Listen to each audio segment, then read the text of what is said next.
Malaki ang ginagampanan ng sektor ng enerhiya bilang isa sa mga pundasyon ng masaganang bansa.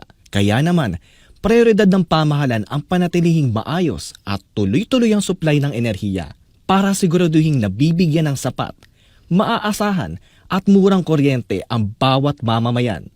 Nitong Abril, ikinagulat ng lahat ang pagdeklara ng state of calamity sa probinsya ng Occidental Mindoro.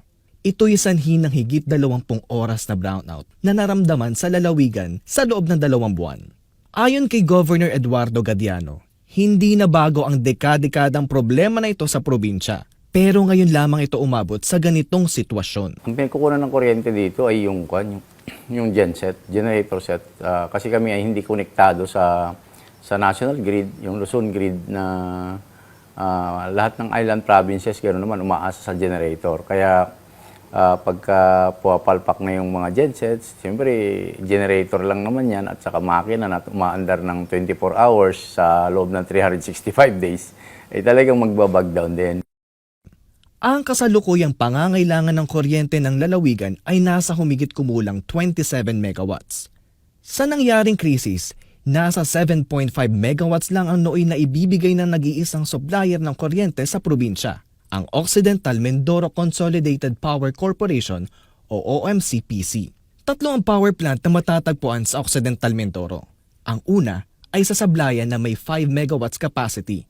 Sunod ay nasa Mamburao na may 7 megawatts capacity. At ang pinakahuli ay sa San Jose na may 20 megawatts capacity. Ang nangyari, isang makina lang yung umandar, 7 megawatts. Yung 7 megawatts, yun na yung 4 hours.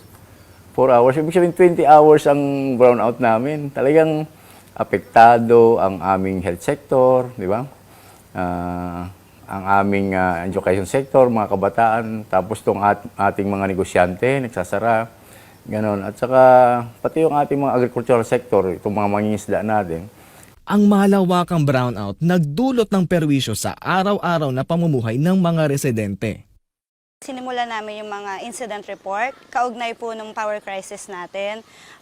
Ilan sa mga karamihan sa mga bata, mga learners namin ay nagkakaroon ng mga nose bleeding, ang mga teachers po ay nagkakaroon ng high blood kung saan na-interrupt yung mga klase. Nasakitan naman ng mga mangingisda, hindi naman naka-apekto siya.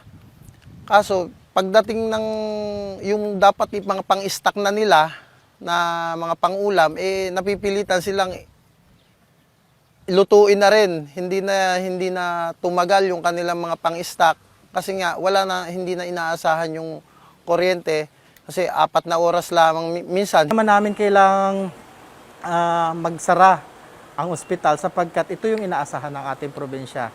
So, yun, unang-unang tinamaan natin dito yung budget.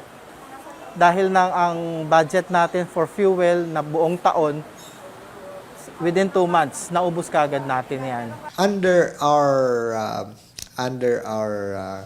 weather and climate conditions in the Philippines, during this period, May, this is one of the hottest months in the country, and therefore there is an increased demand for power, not only for residential use, but also for manufacturing, for all other economic activities.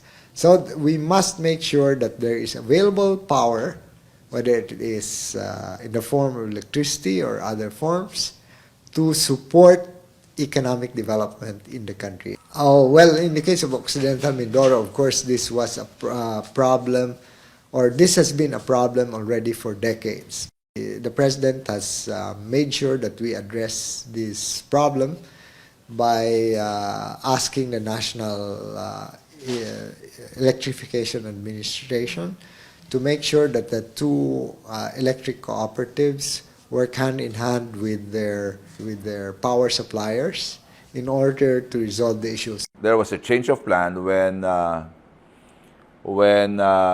Mr. Banson got in touch with me, called me, and telling me that the 2 plants originally contracted by OMECO to OMCPC, which namely the Sablayan and the MAPSA plant, is ready for operations. I have that in mind already of asking him to operate the 3rd plant, which is Samarica, which is apparently not having any ERC approval yet.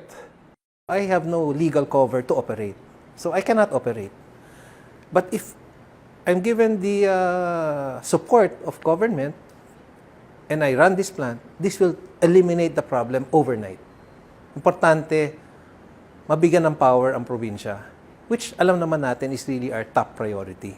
Sa naganap na pagpupulong ng National Electrification Administration at OMCPC, napagkasunduan na patatakbuhin na ang 3 estasyon ng kuryente ng OMCPC para bigyan ng agarang solusyon ang kakulangan ng kuryente sa probinsya.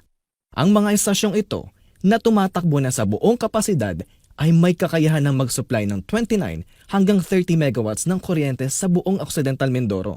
Nakakatulog na po ng maayos ang ating mga mamamayan.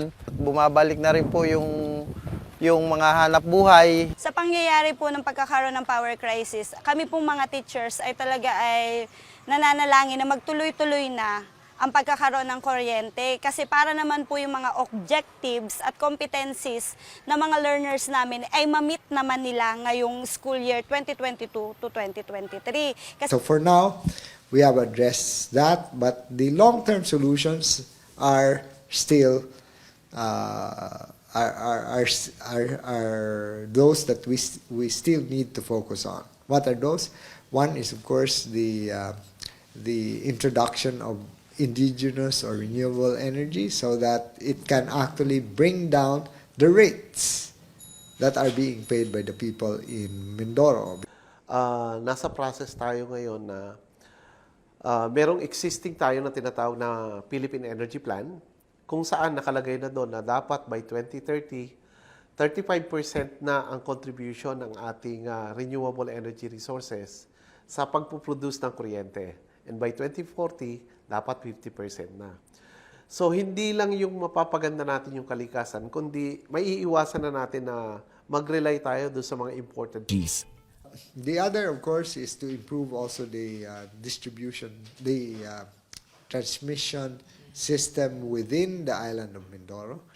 And then the third is the interconnection of Mindoro Island to the island of Luzon, so that it becomes part of the grid. And therefore, the power from Mindoro can rely as well on the power supply from the entire Luzon grid.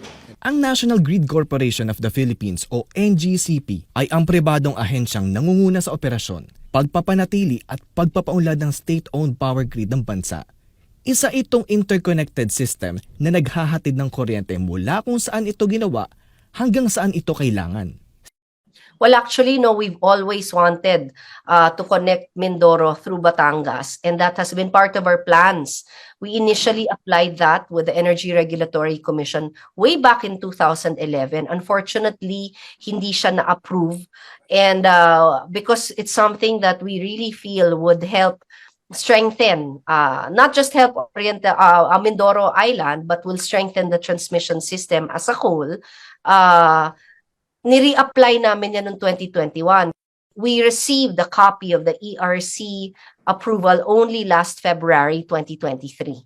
So that is something we are now in the middle of implementing. Sa kasalukuyan, iba't ibang proyekto ang tinatahak ng NGCP, kasama ang Department of Energy at iba pang ahensya sa sektor para mapabuti at palawakin pa ang sakop ng grid system sa bansa, mula Luzon hanggang Mindanao. So kasama ngayon yan sa ating direktiba sa National Grid Corporation of the Philippines na sa pagpo-formulate nila ng tinatawag nating Transmission Development Plan, dapat makonsider nila nasaan yung mga renewable energy at nasaan pwedeng dalhin kagad yung mga generation galing sa renewable energy. Economic activities are dependent on the availability of energy. And it's not just any kind of energy, but energy that is sustainable and clean. So these are things that we would need to constantly work on. Matapos ang dekada-dekadang madilim